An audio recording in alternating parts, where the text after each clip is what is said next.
산상수는 마태복음 5장부터 7장까지 예수님께서 사역 초기에 산에 오르사 무리들에게 가르치신 말씀입니다.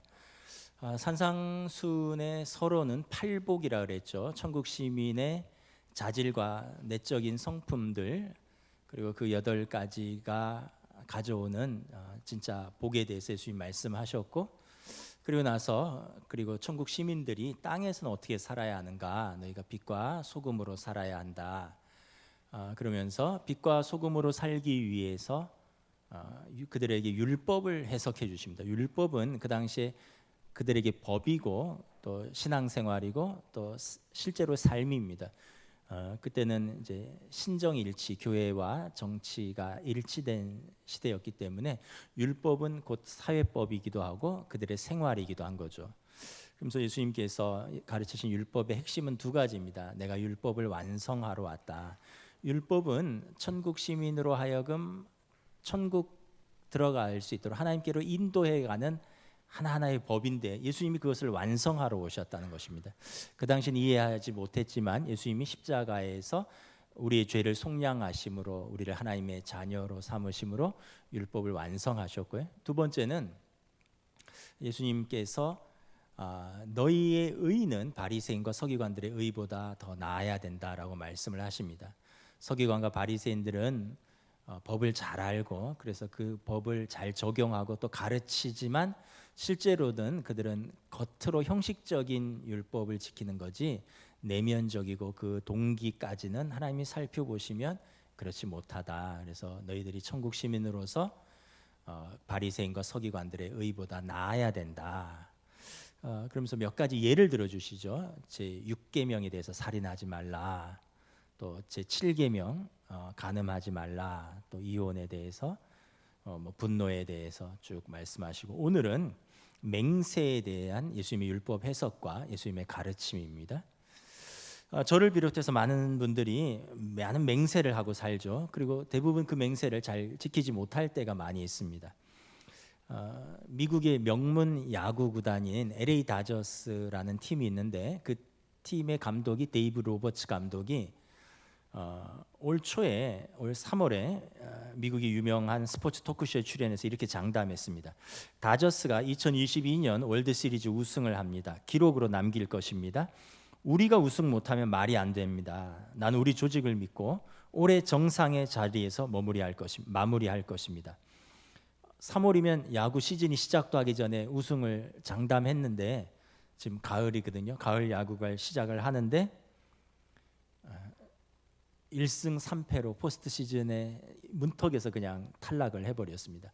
정규 시즌은 111승으로 상당히 최고의 시즌을 보냈는데 정작 가을 야구에서는 초반 탈락을 한 것이죠. 결국 로버츠 감독의 시즌 전 발언이 새삼 오르내리면서 조롱거리로 전락했습니다. 그리고 데이브 로버츠 감독이 사과했습니다. 시즌 전 우승 발언은 당시 내가 선수들과 구단에 대한 믿음이 얼마나 큰지를 보여준 것이었다. 내 말은 강력했지만 결과는 그렇게 강력하지 않았다.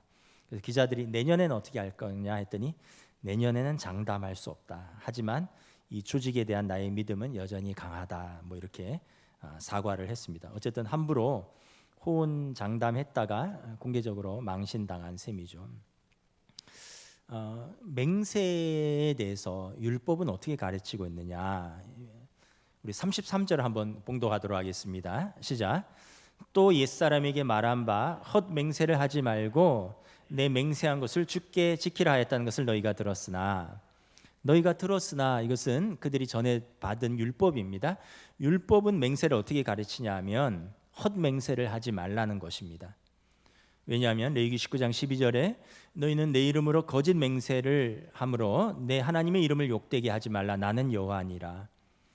하나님의 이름으로 헛맹세를 하는 것은 십계명의 제3계명 내 하나님의 이름을 망령되이 일컫지 말라라는 그 계명을 위반하는 것입니다. 그리고 만약에 맹세했다면 그 맹세를 반드시 지키라는 것입니다. 신명기 23장 21절에 내 하나님 여호와께 서원하거든 갚기를 더디하지 말라. 내 하나님 여호와께서는 반드시 그것을 내게 요구하시리니 더디면 그것이 내게 죄가 될 것이라. 하나님 앞에 서원했으면 맹세했으면 반드시 갚아야 하고 지켜야 하고 안 지키면 이것이 내게 죄가 된다라는 것입니다. 실제로 사무엘상 1장에 보면 아이를 낳지 못하는 한 여인이 나옵니다. 한나죠. 아이를 얻기를 간절히 구하는데 결혼 생활을 오래 했는데 아이를 못 낳아요. 그래서 마음이 슬퍼서 하나님 앞에 기도합니다. 그러면서 하나님 앞에 맹세하며 기도합니다. 한나가 마음이 괴로워서 여호와께 기도하고 통곡하여 하며 서원하여 이르되 만군의 여호와여, 만일 주의 여종의 고통을 돌보시고 나를 기억하사 주의 여종을 잊지 아니하시고 주의 여종에게 아들을 주시면 내가 그의 평생이 그를 여호와께 드리고 삭도를 그의 머리에 대지 아니하겠나이다. 그러니까 나실인의 서약을 한 것입니다. 하나님 내게 아들을 주시면 그 아들을 하나님께 돌려드리겠습니다. 근데 하나님이 아들을 주셨어요. 그 아들이 누군가요? 사무엘이죠. 잘 아는. 그리고 성경에 보면 한나가 사무엘이 젖대기까지만 키우고 젖을 떼고 말이 한참 하고 예쁠 때 성전의 제사장에게 가서 맡깁니다. 이 아이는 성전에서 키우십시오. 내가 하나님께 그렇게 서원했고 그래서 하나님이 내게 주신 아들 내가 하나님께 서원을 갚겠습니다.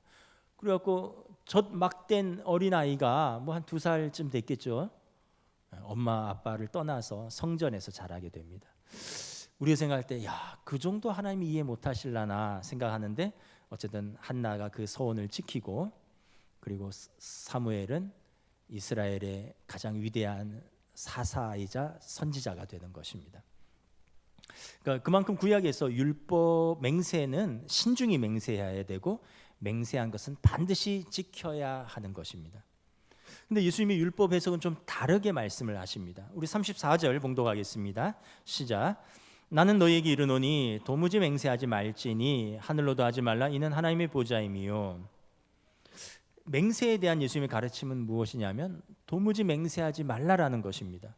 예수님께서 왜 그렇게 말씀하셨습니까? 당시 유대인들이 이제 하찮은 일에도 쉽게 맹세하고 상황이 불리해지면 그 맹세를 또 취소하고 그래서 어떻게 보면 오히려 하나님의 말씀 율법을 어지럽히는 결과를 가져왔기 때문에 그렇습니다. 실제로 마가복음 7장에 보면 고르반 제도에 대해서 예수님이 책망하십니다. 고르반이라는 것은 어떤 의미냐면 하나님께 드림이 되었다. 헌물, 제물이라는 뜻입니다. 그 당시에 어떤 사람이 양을 키우는데 어린 양을 낳았어요. 이것은 양의 첫 새끼니까 내가 하나님께 드려야지. 고르반 하면 그 양은 잡아먹지도 못하고 하나님께 드릴 때까지 팔지도 못하고 잘 키웠다가 약속한 때가 되면 그 양을 하나님께 제물로 드리는 것입니다.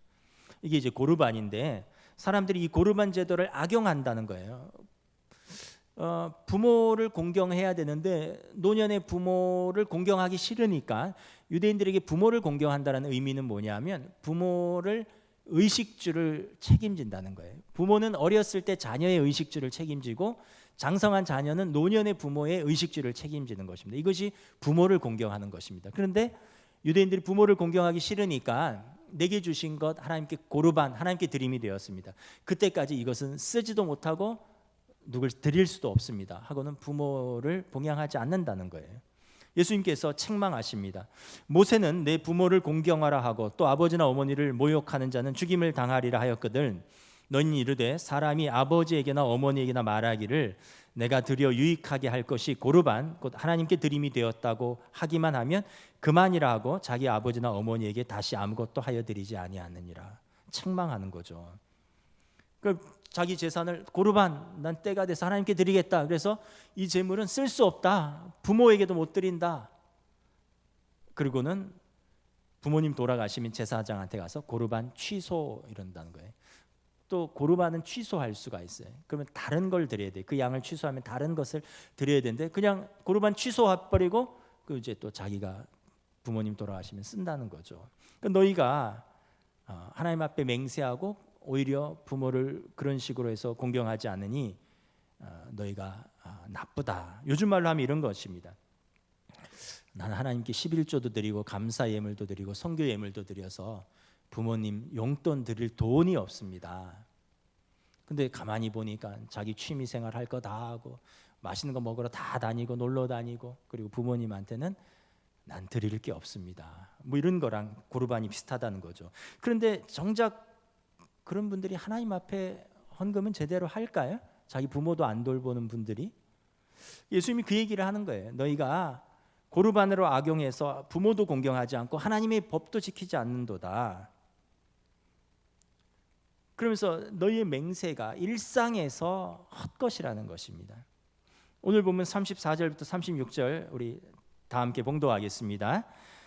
나는 너희에게 이르노니 도무지 맹세하지 말지니 하늘로도 하지 말라 이는 하나님의 보좌임이요 땅으로도 하지 말라 이는 하나님의 발등상임이요 예루살렘으로도 하지 말라 이는 큰 임금의 성임이요 내 머리로도 하지 말라 이는 내가 한터럭도 희고 검게 할 수 없음이라.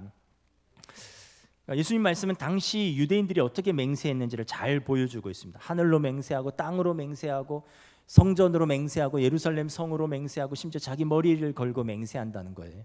우리도 그러잖아요. 하늘 땅으로 막 맹세하고 또 어떤 분들은 내 눈에 흙이 들어가기 전에는 뭐 이러면서 내 목을 걸고 내 이름을 걸고 내 부모님을 걸고 맹세하고 미국에 갔더니 애들이 뭐 그러더라고요. Promise God에서 어떤 하다가 못 믿을 것 같으면 Promise God 너 하나님 앞에서 약속할 수 있어? 애들이 Yes 이러면 애들이 하나님의 이름으로 맹세한다 이런 뜻이에요. 그게 우리가 이렇게 하늘 땅 뭐 자기 명예 자기 부모 하나님 두고 맹세를 막 하는데 예수님이 그 헛맹세를 책망하는 것입니다. 너희가 하늘을 두고 맹세하지만 하늘은 하나님의 보좌가 있는 것이니 너희가 하나님께 맹세한 것이다. 너희가 땅을 두고 맹세하는데 땅은 하나님의 발등상이라. 발등상은 뭐냐 하면 안마의자 같은 데 보면 이렇게 발 놓는 곳 있잖아요. 그게 발등상입니다. 땅은 하나님이 발을 두는 발등상이다. 땅을 두고 맹세했지만 너희가 하나님을 두고 맹세한 것이다. 너희가 예루살렘 성을 두고 맹세하는데 예루살렘은 다윗성 그 거룩한 성 메시아가 오시면 자기 백성을 회복시키고 다스리실 큰 성이다. 너희가 하나님께 맹세한 것이다. 너희가 너희 머리를 두고 맹세하는데 너희가 머리카락 하나 검게 하고 희게 할 수 있느냐? 그것은 하나님이 하신 일이다. 너희 머리를 두고 맹세한 것 같지만 너희가 하나님께 맹세한 것이다. 그러니까 상황에 따라 거짓말하지 말고 사람들 앞에서 지키지 못할 헛맹세를 하지 말라는 것입니다. 너희가 사람들 앞에서 한 맹세 같지만 사실은 하나님 앞에서 하는 것이다 라는 것입니다.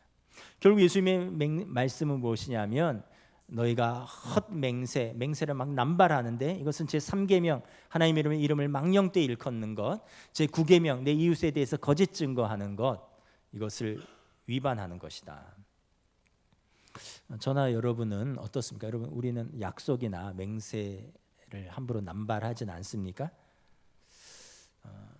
돌아보면 어렸을 때부터 참 많은 어떤 약속이나 맹세를 했던 것 같아요. 스스로에 대해서 또 사람들에 대해서 하나님께 대해서도 뭐 여러분들도 그렇죠. 뭐 담배 피는 분은 올해는 금연해야지, 또 뭐 올해는 금주해야지, 뭐 이러다가 또 다시 지키지 못할 때 우리가 스스로 한 약속도 못 지킬 때가 많이 있습니다. 또 사람들에게도 그렇죠. 어렸을 때 부모님께 혼날 때는 다시는 안 그러겠습니다. 또는 꼭 이렇게 할게요 약속하고 또 하고 못 하고 반복했죠.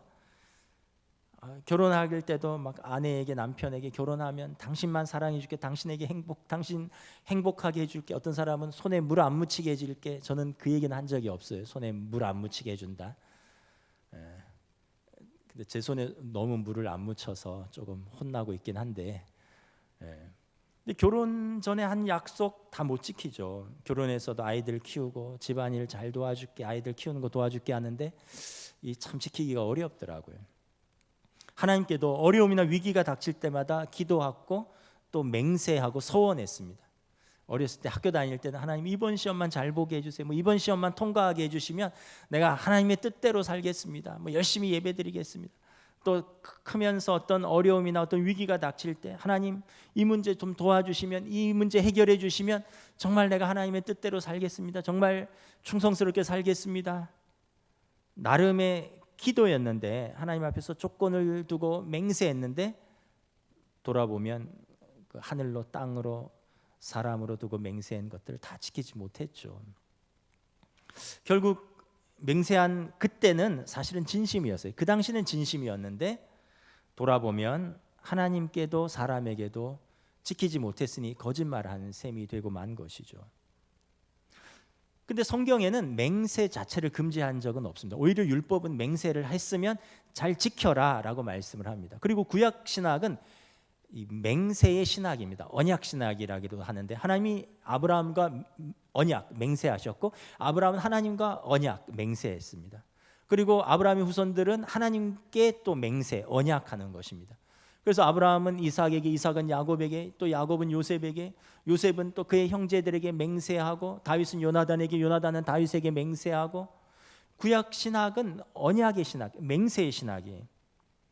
모세와 여호수아도 죽으면서 고별 설교가 너희 이스라엘아 하나님만 섬기고 이방 신상 우상을 저버리라 내버리라 그리고 하나님께 맹세하라 나와 내 집은 하나님만을 섬기겠노라. 자신도 맹세했고 백성들에게 맹세를 시켰습니다. 그런데 예수님이 왜 맹세하지 말라고 했습니까? 신약성경 마태복음 26장에 보면 예수님도 맹세하셨어요. 대제사장에게 마지막 신문을 당하실 때 대제사장이 묻습니다. 내가 하나님께 맹세하느냐? 네가 진정 하나님의 아들이냐? 라고 물을 때 예수님이 그렇다라고 하나님의 이름으로 맹세했습니다. 근데 왜 예수님은 오늘 도무지 맹세하지 말라고 하셨을까요? 이 본문은 맹세를 오용하지 말라는 것입니다. 남용하지 말라는 것입니다. 자기 유리한 대로 맹세해서 위기를 넘어가고 그러면서 어떻게 보면 일상을 거짓을 합리화하지 말라라는 것입니다. 하나님은 진리이신데 우리 안에 있는 죄성인 거짓으로 말미암아 우리는 자꾸 하나님의 이름으로 또는 사람들에게 거짓을 말하면서 진리에서 멀어지고 있다라는 뜻입니다. 참 신기한 게 어린아이들도 거짓말을 합니다. 애기들 조금 말할 줄 알면 뭐 잘못하면 부모님한테 혼날까 봐 나 안 했어요 이래요. 애들도. 그 참 신기해요. 가르치지도 않았는데 자기가 안 했대요. 자기가 했는데 또는 동생이 했다 그러고 그 유치원에 다니는 애들 그때만 돼도 거짓말을 꽤 합니다. 부모님이나 선생님이 거짓말을 하라고 하지 않잖아요. 근데 이게 본성이에요. 우리 안에 있는 죄된 본성. 자기가 불리한 상황이 놓이면 어디서 배웠는지 자연스럽게 거짓말을 합니다. 그리고 아이가 자라면서 점점 더 많은 거짓말을 합니다. 그리고 성인이 되면 일상으로 거짓말을 하게 되고 그리고 거짓말이 거짓인지를 모르고 살아갈 때가 많이 있습니다. 일반적으로 왜 거짓말을 하게 되는가? 중요한 몇 가지 원인이 있는 것 같습니다. 첫째는 우리 안에 있는 두려움 때문입니다. 진실이 밝혀지면 처벌받을까 봐 두려워서 거짓말을 하는 것입니다. 진실을 말하면 사실 잠깐 비난받을 거 사실은 잠깐 비난받을지라도 그것이 옳은 길이고 이것이 문제를 해결하는 길이기 때문에 용기를 내서 진실을 이야기해야 되는데 두려움이 현재의 위기를 모면하게 하고 그래서 거짓을 말하게 하는 것입니다. 여러분 자녀들이 정직하게 자라기를 원하시잖아요. 거짓말 막 하면서 자라기를 원치 않으시죠? 그러면은 부모에게 달렸습니다. 어떤 부모가 되실 건가라는 것 잘 생각해 보세요. 부모님이 아주 엄해요. 잘못하면 혼내고 심지어는 매질을 합니다. 또 다른 부모님은 너그럽고 관용적이에요. 잘못은 분명하게 지적해 주지만 그것을 용서해 주고 다시 기회를 줍니다. 그럼 어떤 자녀가 거짓말하는 자녀로 자랄까요? 생각해 보면 아시겠죠.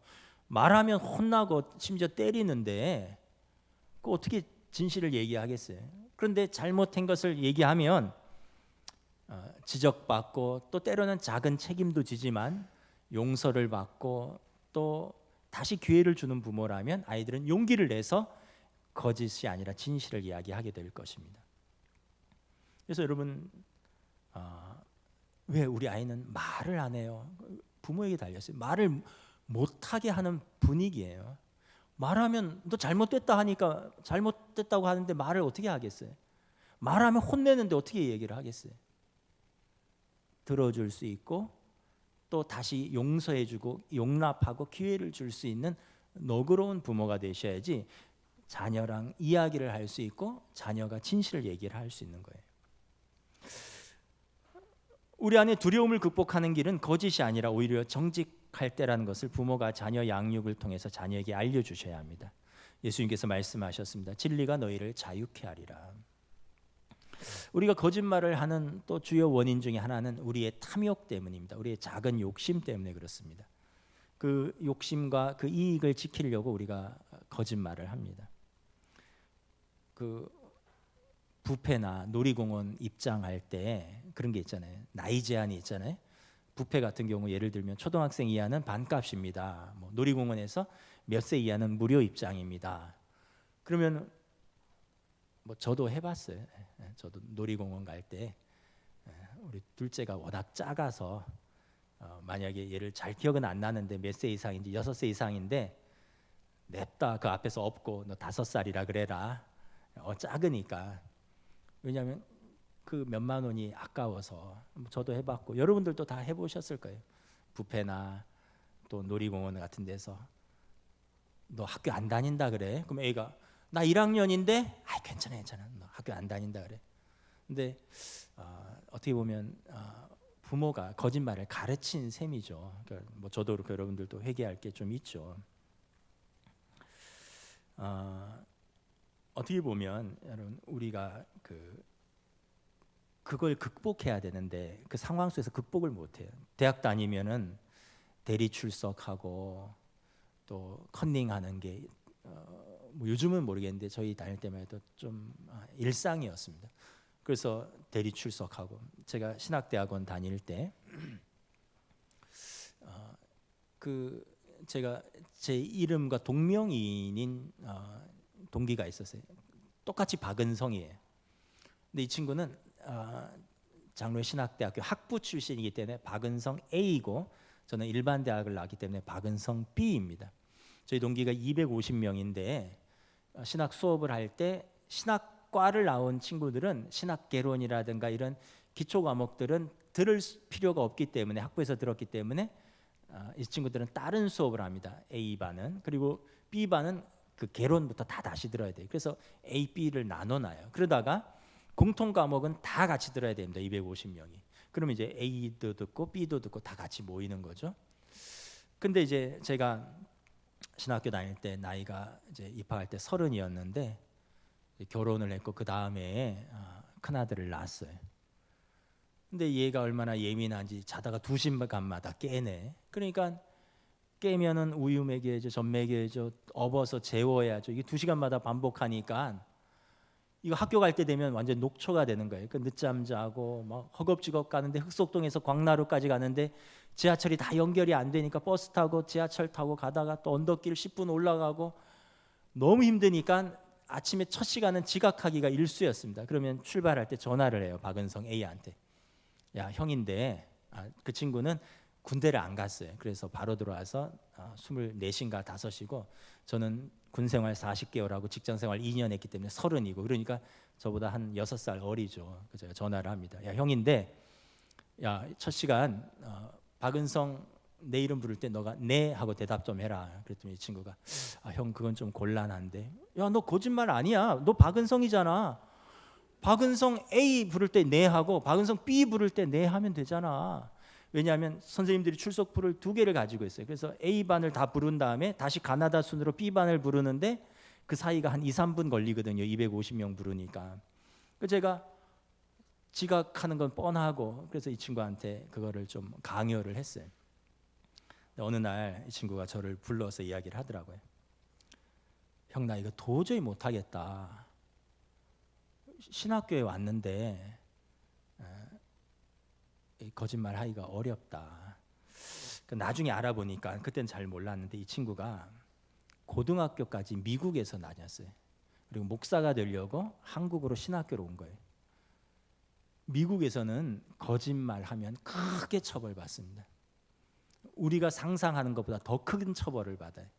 왜냐하면 미국 사회가 다민족, 다인종 사회이기 때문에 거짓말은 사회 질서와 근간을 깨트리는 겁니다. 우리는 다 혈연주의, 온정주의이기 때문에 좀 거짓말해도 뭐 받아주고 용서해주고 그런 게 있는데 거기는 혈연이 아니에요. 다민족, 다인종이기 때문에 법대로 해야 돼. 거짓말하면 위증이나 거짓말하면 괘씸죄에다가 그 처벌이 큰 거예요. 그래서 아이들이 학교 다닐 때 거짓말을 안 해요. 하면은 더 큰 처벌을 받는다는 걸 아는 거죠. 근데 저는 그 친구가 고등학교 때까지 미국에서 자란 줄 모르는 거예요. 그리고 저처럼 생각하고 야 대학 다닐 때 다 대리 출석하는데 좀 해주면 안 되냐? 근데 그 이야기 듣고 제가 사과를 했어요. 미안하다. 내가 잘못했다. 부끄럽다. 그 다음부터는 제가 대리 출석 안 하고 늦으면 늦는 대로 그냥 지각 처리하고 살았어요. 나중에 제가 미국 가서 4년 살았잖아요. 4년 살아보니까 미국에서는 거짓말이 안 통해요. 미국 문화에서는. 우리 문화는 좀 거짓말이 용납되는 문화이죠. 그러니까 우리가 보면 어떤 작은 욕심, 우리의 탐욕 때문에 거짓말을 좀 일상으로 하는, 그리고 그것들이 좀 용납되는 문화에 살고 있어요. 또 세 번째 거짓말한 주요 원인으로 우리 사회에 체면 문화가 있습니다. 내가 어른인데 체면이 있지.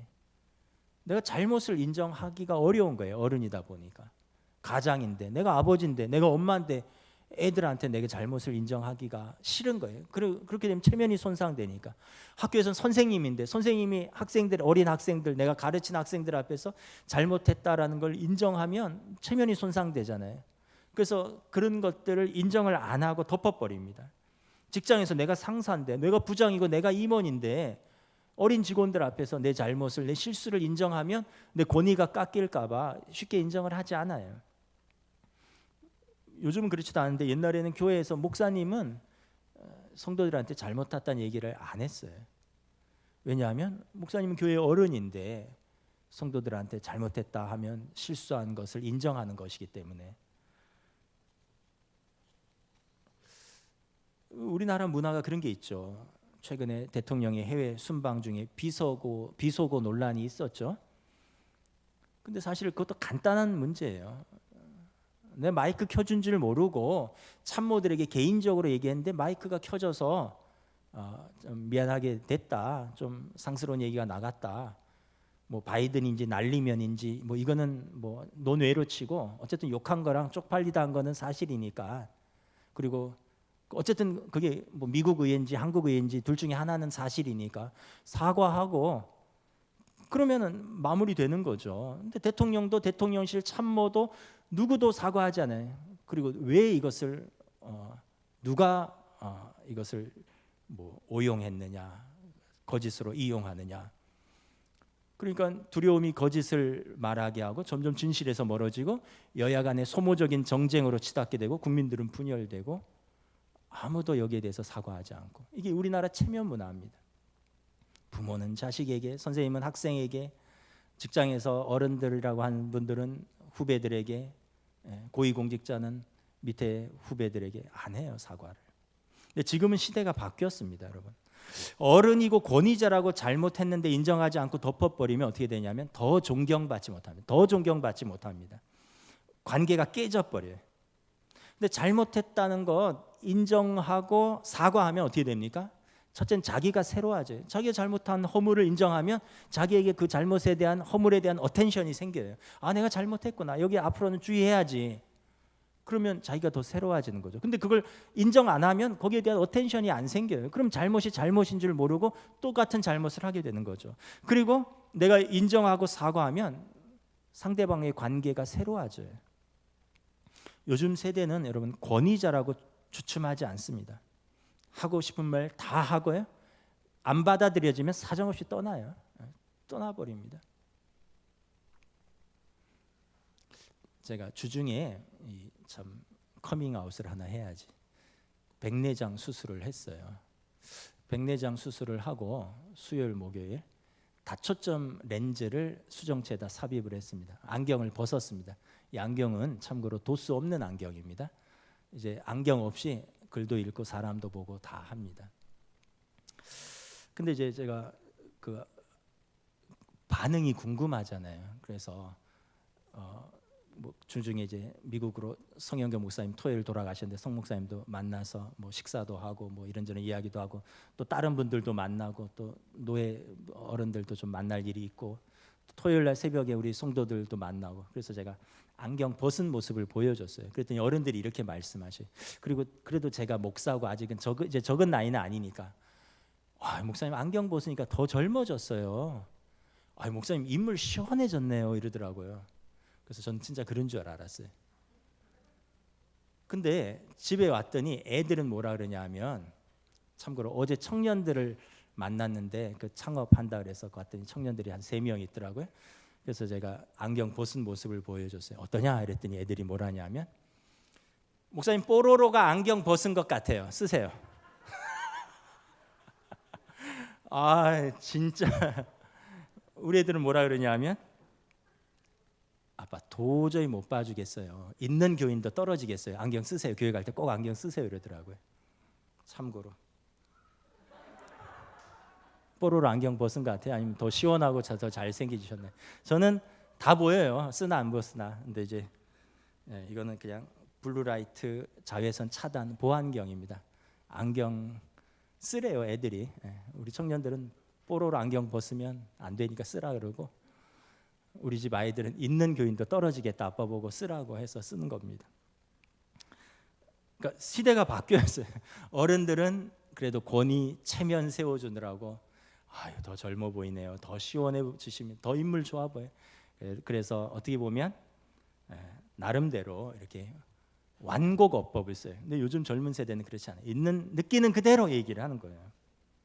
세상 말로 거품 빼고 기름기 빼고 있는 모습 그대로 보여주는 시대입니다. 저는 이게 시대라면 우리가 그 시대에 순응해야죠.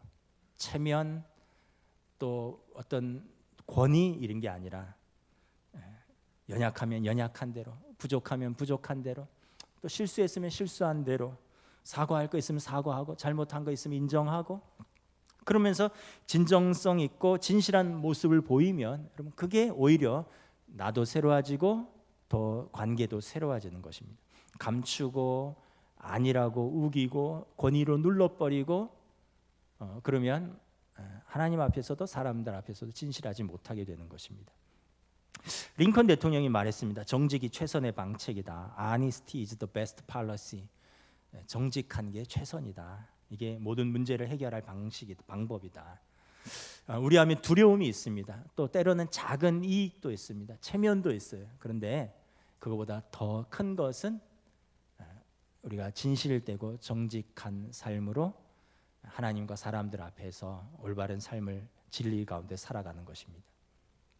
예수님이 말씀하셨습니다. 진리가 너희를 자유케 하리라. 맹세에 대해서 예수님이 주신 권면은 무엇입니까? 우리 36-7절 함께 봉독하겠습니다. 시작. 오직 너희 말은 옳다 옳다 아니라 아니라 하라. 이에서 지나는 것은 악으로부터 나느니라. 무슨 말씀입니까?